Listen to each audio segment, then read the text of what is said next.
তাহলে কিন্তু আমার মাইন্ড কিন্তু কঠিন হবে। আচ্ছা, ফ্ল্যাশটা একটু ভালো করে ধরেন। হ্যাঁ রেডি। আচ্ছা ফ্ল্যাশ ধরেন ভাই, আপনারা সবাই যদি মোবাইল ধরেন। এই গ্রামের নাম কি আপনাদের? ফরিদপুর আর পশ্চিম মাইজাল না, ফরিদপুর সদরপুর ভাঙ্গা, ফরিদপুর ভাঙ্গা মাইজাল গ্রাম। বেশি কথা বলা বন্ধ করে, কেউ কথা বলবেন না। আমরা আসছি হচ্ছে ফরিদপুর মাইজেল ভাঙ্গা, না ভাঙ্গা মাইজেল গ্রাম, কালিয়া ইউনিয়ন।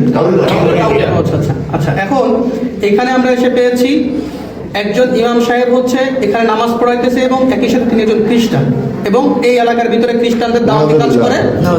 তো এই শবে বরাতের দিনও উনি নামাজ পড়াইছে, মুনাজাত করছে এবং ইনার পিছনে যারা নামাজ পড়ছে এদের নামাজ, খ্রিস্টানের পিছনে তো নামাজ হয় না সাধারণত। আচ্ছা, এরপরে হচ্ছে আরেকজন হচ্ছে মোটামুটি জেলা দায়িত্বে আছেন, উনি হচ্ছে জেলা দায়িত্বে আছেন খ্রিস্টানদের এই ফরিদপুরে। আচ্ছা, এখন সর্বশেষ যে ইমাম সাহেবকে দাওয়াত দিছে ওই ইমাম সাহেবের মাধ্যমে আমরা জানতে পারছি যে তিনারা খ্রিস্টান। এবং যাকে দাওয়াত দিছে সরাসরি তার মুখ থেকে আপনারা একটু শুনেন যে তাকে কি বলে দাওয়াত দিয়েছিল এবং কেন আজকে তারা এসেছে বলেন। আসসালামু আলাইকুম ওয়া রাহমাতুল্লাহ। আমি শফিকুল ইসলাম, আমি বাবুনগর মাদ্রাসায় পড়ালেখা করছি, সাথে হাটাজারি মাদ্রাসায় উলুমুল হাদিস পড়াশোনা করছি 2 বছর। আমি এই এলাকায় নতুন ইমাম নিয়োগ হয়েছি, সেই সুবাদে ওনাদের সাথে আর কি আমাদের একজন মুসল্লি বিভিন্ন জনের সাথে পরিচয় করাই দিচ্ছিল। সেই বিভিন্ন জনের সাথে পরিচয়ের সুবাদেই ওনার সাথে আমার পরিচয়, ওই মুসল্লি ওনার সাথে আমার সাথে পরিচয় করাই দিচ্ছে। তো পরিচয় পর্যায়ে উনি আমাকে বলতেছে যে ভাই আসেন, আমরা তো একই শ্রেণীর মানুষ, দুজনই আলেম, তাহলে আমাদের পরিচয়টা আর একটু গভীর হোক। আমি বললাম কীভাবে গভীর হবে? এরপরে বলতেছে যে আমরা একটা কোম্পানির কাজ করি, ওই কোম্পানিতে চাইলে আপনি আমাদের সাথে কাজ করতে পারেন, আল্লাহ রহমতে চাইলে এখানে টাকা পয়সার আপনার কোনো অভাব হবে না, আপনি আপনাদের সাথে থাইকা আমেরিকা, লন্ডন, বড় বড় রাষ্ট্র আপনি সফর করতে পারবেন, ভ্রমণ করতে পারবেন, টাকা পয়সা নিয়ে চলবেন। আর মসজিদে ইমামতি করে কয় টাকা দেয় আর আমাদের? আমি বললাম যে কী কাজ এটা? বলতে দিনের দাওয়াত, এই দিনের দাওয়াত করে টাকা পাওয়া যায়, এটা এখন কী দিনের দাওয়াত বলেন আমাকে বিস্তারিত বুঝলেন। উনি বলতেছে কয় সব নবীর কথাই তো কোরআন শরীফে আছে, তাই আমরা শুধু ঈসা নবীর দাওয়াতটা আমরা বেশি দিই, অন্য কোনো নবীর আমরা দাওয়াত দিই না, আর আমরা তাকেই মানি।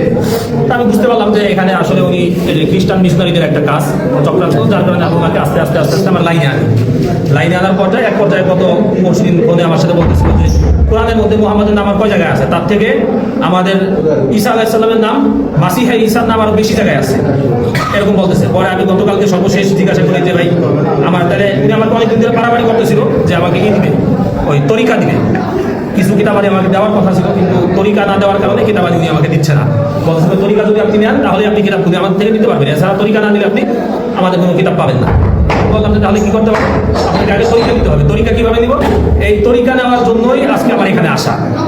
যাওয়ার কথা ছিল প্রথমে ফরিদপুর, কিন্তু আমি ফরিদপুর যখন যাচ্ছিলাম না তখন এখানে আসলাম। এখানে এসে আজকে আমাদের কার্যক্রম যেটা ছিল সেটা হচ্ছিল কি যে উনি আর আমি দুজন মিলে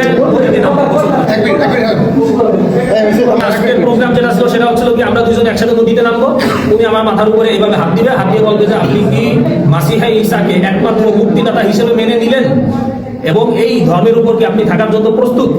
আমি তখন বলবো যে হ্যাঁ। বলার পরে আমার মাথা ধরে চাপ দিবে, আমি পানিতে ডুব দেবো, এরকম নাকি 3 বার করা হবে। এই বিষয়ে গতকাল আমার সাথে কথা হয় ফোনে, এই ফোন রেকর্ডটাও আমার কাছে আছে, চাইলে আপনারা কেউ ডকুমেন্টস হিসেবে এটা শুনতেও পারেন। এই হিসাবে আজকে আমার এখানে আসা। ওনাদের গত 1 তারিখে ঢাকা একটা প্রোগ্রাম হওয়ার কথা ছিল, হয়েছেও সেটা। আমাকে উনি যেটা বলছে যে এখানে নাকি শত শত আলেম নাকি থাকে উপস্থিত, যারা বাংলাদেশের বিভিন্ন প্রান্তে মসজিদ মাদ্রাসার খেদমতে আছে।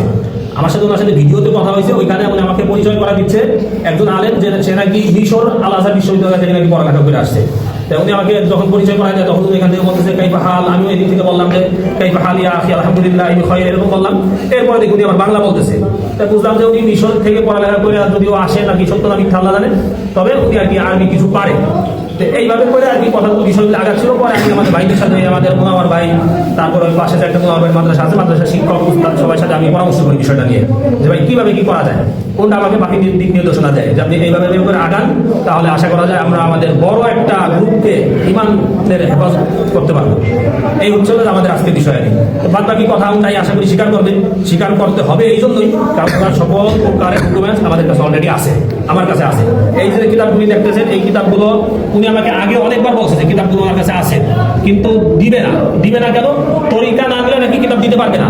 এই জন্য গতকাল আমি আসছিলাম ওনার মসজিদে, আইসা আমি মসজিদ থেকে ওনার কিতাবগুলো উনি আমাকে দেখায় নাই, কিন্তু আমি সিস্টেম করে আমি দেখছি কিতাবগুলো, আমি দেখে গেছি। এই কিতাব আর তরিকা এই দুটো নেওয়ার জন্য আজকে মূলত এখানে আসা। তো আমি আপনাদের কাছে আবেদন করবো যে টাকা, হ্যাঁ কিছু টাকাও দেওয়ার কথা ছিল। আমার সাথে ওনাদের একজন আছে আলেম আছে যে কুমিল্লা আছে, ইসলাম, কুমিল্লা দাউদকান্দিতে আছে, একটা মসজিদের ইমামতি করে, সাথে একটা দাখিল মাদ্রাসা উনি শিক্ষকতা করে। তো ওনার সাথেও আমার সাথে গতকালকে কথা হয়েছে প্রায় 20 মিনিট এই হোয়াটসঅ্যাপে, এটাও আমার কাছে কল রেকর্ড আছে।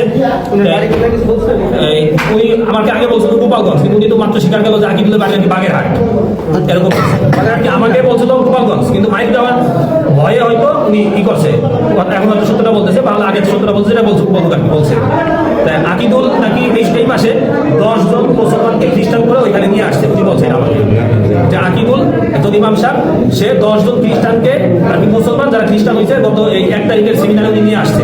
সেমিনারে আমার যাওয়ার কথা ছিল, কিভাবে যাইতে হবে, কিভাবে ইমাম, হ্যাঁ সেও একজন দাউদকান্দি একজন ইমাম, তারা ইমাম কিনা এই ব্যাপারে আমি এটা জিজ্ঞাসা করিনি, এটা কি বলেন তারা কি বলেন, বাকি সবাই ইমাম। আচ্ছা আচ্ছা, এখন হলো এই ভদ্রলোক হলো খ্রিস্টান হয়েছে, এবং ইনি শুধু খ্রিস্টান না, ইনার তো আসলে একটা অলরেডি কবরে চলেই গেছে।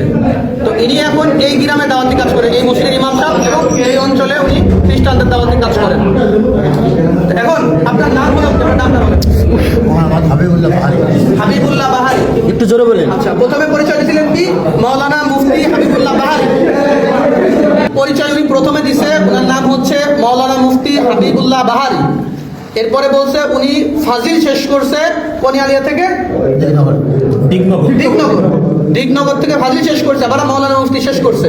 পরবর্তীতে কিছু সময় পরে আবার স্বীকার করছে না মাওলানা মুফতি হয় নাই। তারপরে এই মাওলানা মুফতির টাইটেল পরিচয় ব্যবহার করে সাধারণ মুসলমানদেরকে ধোঁকা দিচ্ছে যে আমি একজন মাওলানা মুফতি হিসেবে যদি খ্রিস্টান হই, তোমাদের খ্রিস্টান হতে সমস্যা কি, বা ইসাই তরিকা গ্রহণ করতে সমস্যা কি? আচ্ছা, তো এখন আপনার গ্রামের বাড়ি হলো কোথায়? মানিহার গ্রাম, মানিহার গ্রাম, থানা গোপালগঞ্জ, জেলা গোপালগঞ্জ, থানা গোপালগঞ্জ, মানিহার গ্রাম। আচ্ছা, আপনার ছেলে সন্তান কয়জন? 2 মেয়ে 1 ছেলে। আচ্ছা, আপনি এ পর্যন্ত দাওয়াত দিয়ে আকিদুল্লাহ খ্রিস্টান বানাইছেন? আচ্ছা, শুধু আকিদুল্লাহ, আর তারপরে আর কাউকে দাওয়াত দিয়েছেন? আর এনাকে দাওয়াত দিয়েছেন? কিন্তু আপনি আমাকে বলছেন যে আপনার এই অধীনে অলরেডি 5 জন খ্রিস্টান আছে। ওনার অধীনে আরো 5 জন খ্রিস্টান আছে, উনি বলছে, এই রেকর্ড আছে আমাদের কাছে। কিন্তু উনি মিথ্যা কথা বলছে, স্বীকার করছে। উনি বলছেন মিথ্যা কথা। তো ওনার এই কথাগুলো আমাদের বের করতে অনেক কষ্ট হয়েছে, জানি না আরো কি পরিমাণ মিথ্যা কথা বা কি পরিমাণ রহস্য ওনার ভিতরে রয়ে গিয়েছেন। এরপরে হচ্ছে ইনি হচ্ছে ইনার গুরু, এবং ইনি হচ্ছে ফরিদপুর জেলার দায়িত্বশীল হচ্ছে এই ভদ্রলোক। এখন এই উপর দিক ক্যামেরার দিকে তাকান। এদিকে আচ্ছা, আপনার নাম হচ্ছে কি? মাওলানা মুফতি সরোয়ার। জোরে বলেন। জোরে বলেন, মাওলানা মুফতি সরোয়ার। আচ্ছা, মাওলানা মুফতি সরোয়ার, আপনার গ্রাম? আমার গ্রাম বাঁশবাড়িয়া, যন্ত্রণী, টুঙ্গিপাড়া থানা। দুইজনই গোপালগঞ্জের মানুষ। আচ্ছা আচ্ছা, এখন আপনারা দুজনেই হচ্ছে এখন রাইট নাও খ্রিস্টান, তাই তো? আচ্ছা, আপনি হচ্ছেন একজন বক্তা একই সাথে, তাই না? আপনি বলছিলেন উনি মোটামুটি অত্র অঞ্চলের মোটামুটি একজন জনপ্রিয় বক্তা, এবং একই সাথে খ্রিস্টান ধর্ম প্রচারক, এবং ওনার কাছে কতজন এবং দুই থেকে কি বলছিল আপনাকে? আচ্ছা, উনি দাওয়াত দিয়েছিল। আচ্ছা, আমি জিজ্ঞাসা করছি যে আপনি কতদিন ধরে এখানে আসছেন, এই ধর্মে দীক্ষিত হয়েছেন? উনি বলছেন যে 1 বছর। 1 বছর। তা আমি জিজ্ঞাসা করছি আপনি কার থেকে হয়েছেন? আমি হয়েছি সরোয়ার থেকে। আমি বলছি 1 বছর আসছি খালি। আচ্ছা, আপনি হয়েছেন সরোয়ার থেকে। আপনি এই এরকম বলছেন, আপনি সরোয়ার থেকে। এক মিনিট, ওদিকে চলে আসুন। আপনি রাইট, আপনি হ্যাঁ, এদিকে তাকান। আপনাকে খ্রিস্টান বানাইছে কে? এক কথা উত্তর দিবেন। আকিদুল বানাইছে। আর আপনি তো আকিদুলকে খ্রিস্টান বানাইছেন, আপনি স্বীকার করেছেন। তাহলে আপনি তো এক কথায় 4 কথা বলছেন। আপনারা সরাসরি খ্রিস্টান কে বানাইছে আপনি বলছেন প্রথম ইনার কথা, ইনি হচ্ছে এটার প্রধান। আমি সত্যি কথা বলি। আপনি না প্লিজ, আপনাকে খ্রিস্টানের দাওয়াত দিছে উনি, স্টেট ফরওয়ার্ড কথা বলবেন। উনি দেশে চুপ, আপনার কথা হবে না, উনি আপনাকে দিছে। তাহলে আপনি বলছেন যে এই পর্যন্ত আপনি কেউকে দাওয়াত দেন নাই, এক। তারপরে হলো যে আপনি হচ্ছে নিজে খ্রিস্টান হয়েছেন, এরপরে আপনি বলছেন, আপনার ভয়েসে বলছে যে উনি মানে অনেক টাকা পায়, হ্যাঁ, যার কারণে ওই টাকা নিয়ে উনি ফ্ল্যাট নিয়ে ঢাকায় থাকে। একজন ইমাম সাহেবের পক্ষে তো ঢাকায় ফ্ল্যাট নিয়ে 2-3টা ফ্ল্যাট নিয়ে থাকা কি সম্ভব? বলেন। তার মানে উনার মাধ্যমে হাজার হাজার মানুষ খ্রিস্টান হওয়া সম্ভব, কারণ উনি একটা কমিউনিটির লিডার, এই যে ইনি, এবং উনার টাইটেল হলো উনি মাওলানা মুফতি। এগুলো হলো প্রতারণা। হ্যাঁ, এবার গত মাসে 1 লাখ টাকা কামাইছে, তাই না? তাই বলছে, ভিডিও আছে, ওনাকে দাওয়াত দিয়েছে। আচ্ছা, আর আপনি এক মিনিট, আপনি ওনাকে দাওয়াত দিয়েছেন, স্টেট ফরওয়ার্ড কথা বলবেন, ওনাকে দাওয়াত দিয়েছেন, চুপ, দাওয়াত দিয়েছেন, ওকে। আপনি বলছেন যে আপনি কাউকে দাওয়াত দেন নাই। এই একজন পাওয়া গেল আপনাদের খ্রিস্টান, ওই একজন পাওয়া গেল উনি ওনাকে দাওয়াত দিয়েছেন। আচ্ছা আচ্ছা, এই হলো, আচ্ছা এই হলো আমাদের অবস্থা। আর এইরকম অবস্থায় সারা বাংলাদেশে এইরকম অসংখ্য মানুষ পাওয়া যাচ্ছে যারা এই ধরনের প্রতারণা আমাদের মুসলমান কমিটির সাথে করতেছে। ওনারা দুজনই খ্রিস্টান, অথচ ওনারা টুপি দাঁড়িয়ে এখনো ওনাদের লিবাস ঠিক আছে। তার মানে এটা হলো মূলত আমাদের সাথে প্রতারণা। সাধারণ মুসলমানদের সাথে প্রতারণা, এইভাবে এই দেশটাকে তিলে তিলে এই খ্রিস্টানরা দখল করে ফেলতেছে। আমাদের বান্দরবন, খাগড়াছড়ি, এই সমস্ত জায়গাগুলো আমাদের দিনাজপুর সব জায়গায় একই অবস্থা ভাই। তো এই জন্য এই যে ইনাদের আপনাদের কাছে কোনো তথ্য আছে এদের ব্যাপারে? শেষ করে দেবো। আচ্ছা, যাই হোক, এই হলো অবস্থা আমাদের। তো আমরা ওনাদেরকে পাইছি, এই হলো কিতাব, এই কিতাবের মাধ্যমে এই কিতাবের নাম দিয়েছে কিতাবুল মুকাদ্দাস। অথচ এই কিতাবের নাম হিন্দুদের মানে খ্রিস্টানদের ধর্মগ্রন্থের নাম হচ্ছে বাইবেল, কি না? ওদের নাম হলো বাইবেল। এরা মুসলমানদেরকে প্রতারণা করার জন্য হ্যাঁ? এই যে হচ্ছে ওনাদের মূল বিষয়ের নাম হচ্ছে এ translation of the Holi Bible, অর্থাৎ এটা ট্রান্সলেশন অনুবাদ করা হয়েছে হোলি বাইবেল থেকে, অর্থাৎ পবিত্র বাইবেল থেকে। তো অনুবাদ করা হইলে এটা কিতাবুল মুকাদ্দাস ছিল কিভাবে? একই সাথে এই যে মনোগ্রামটা, এটা আমরা কোরআন শরীফে ব্যবহার করি না? তো এইটা ব্যবহার করছে সাধারণ মানুষ, যদি মনে করে এটাও কোরআন শরীফের মতো।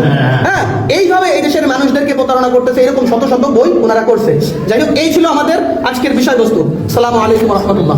ওই হুজুরের একটু স্বীকারোক্তি। আচ্ছা, আমরা দেখেন আলেম সমাজ বেইজ্জতি করা আমাদের উদ্দেশ্য ছিল না। বেইজ্জতি করা কি ছিল না?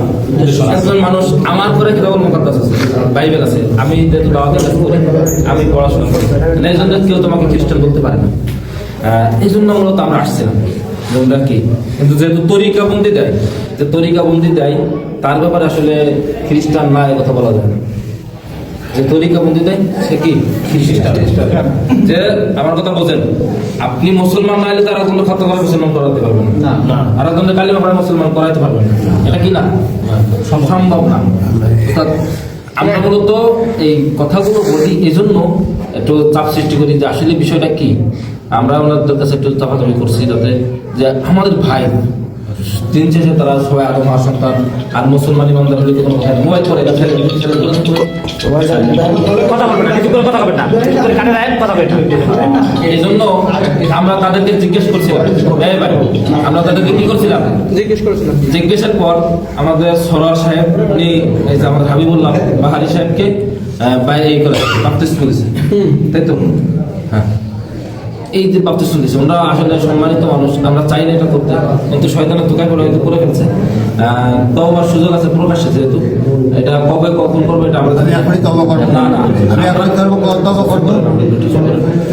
আমরা এই জন্য আসলে ভাই এখন যদি আমরা ভাইরে ছেড়ে দেই এটা আইন মানে ওই যে যারা আছে বাইরে তারা তুলে নেবে। এই জন্য আমরা চাচ্ছি আমাদের ভাই হজর যেহেতু তারা প্রমাণিত হয়ে গেছে যে তারা কি করছে, মুসলমানদের ভেজ ধরে খ্রিস্টান ধর্ম প্রচার করছে, এটা দেশের আইন অনুযায়ী দণ্ডনীয় অপরাধ, এক ধর্মের পোশাক করে অন্য ধর্ম প্রচার করা, ঠিক আছে? এই জন্য আমরা তাদেরকে প্রশাসনের হাতে তুলে দিতে চাচ্ছি। কারণ আমি নিলে পারা আজকে হয়তো এই গ্রামে আমি থাকবো না, আমি আমার বাড়ি বলমারি থানা জেলার সরকার, কিন্তু কালকে এই এলাকাবাসী থাকবে, কিন্তু মাথা গরম করলে কিন্তু ভাই হবে না, ঠিক আছে? আমরা তাদেরকে আর একটা কথা কি দাওয়াত যেটা সেটা আমরা বাস্তবায়ন দিব। সে আপনার আগের মানুষ এই মসজিদের সভাপতি আছে, তারা থেকে আমরা বেরোয় যাবো, সবাইকে নিয়ে যাবো। আপনারা যে কোনো ভাবে স্থানীয় যারা আছেন তারা কি করবেন, মানে না আমরা চলে গেলে তো মাঝখানে একটু বলি, উনি যেখানে বর্তমানে আছে ওখানে অলরেডি কিছু আমি লোক পাঠাই দিচ্ছি নগরবন্ধার ওই 4-8 এলাকা থেকে ওনার মাদ্রাসায় যেতেছে। এই বিষয়ে আমরা কি করতে পারি? ওই বিষয়ে যদি উনি ফিরে আসে বা ওই এলাকায় কাউকে দাওয়াত দিছে কিনা, আসলে তো এগুলো কাজ মাদ্রাসার শিক্ষকরা খ্রিস্টান হওয়ার সম্ভাবনা খুব বেশি। শিক্ষক খ্রিস্টান হওয়ার সম্ভাবনা, শিক্ষক তার মত অনুযায়ী মানুষকে নেয়। হ্যাঁ, আমাদের কালিয়াতে এরকম ঘটনা পাওয়া গেছে যে মাদ্রাসাটা পরিচালনা হচ্ছে খ্রিস্টানদের টাকায়। না, সুতরাং খুব সম্ভাবনা আছে ওনার মাদ্রাসার পুরো সিস্টেমটা। এখন বিষয় হলো যে মাদ্রাসায় আমরা যেতে পারি, এটা একটা হতে পারে। আর আরেকটা বিষয় হলো সভাপতিকে মাদ্রাসা আমি একটু